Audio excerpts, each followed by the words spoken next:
हा, ताई साहेबांमध्ये ती धमक आहे, तोच रुबाब, तोच कणखरपणा. आणि तुम्हाला मी सांगून जाईल, या आई साहेबांच्या गादीवर आणि स्टेजवर पुरुष पुरुष या शब्दाची व्याख्या काय. स्त्रीचं शरीर असो किंवा पुरुषाचं, ज्याच्यामध्ये पुरुषार्थ गाजवण्याची ताकद आहे तो खरा पुरुष. आणि आमच्या ताई साहेबांमध्ये ते आहे. या देशाचे लोकनेते, माजी केंद्रीय ग्रामविकास मंत्री आदरणीय गोपीनाथरावजी मुंडे साहेब 2010 ला याच स्टेजवर येऊन उभे राहिले, बोलले.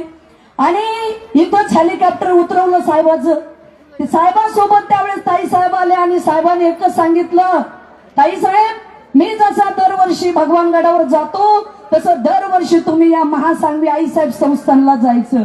जसा वारकरी विठ्ठलाची वारी चुकत नाही तसं ताई साहेब महासांगवी संस्थानची आईसाहेबाची वारी कधी चुकवत नाही, नेहमी येतातच.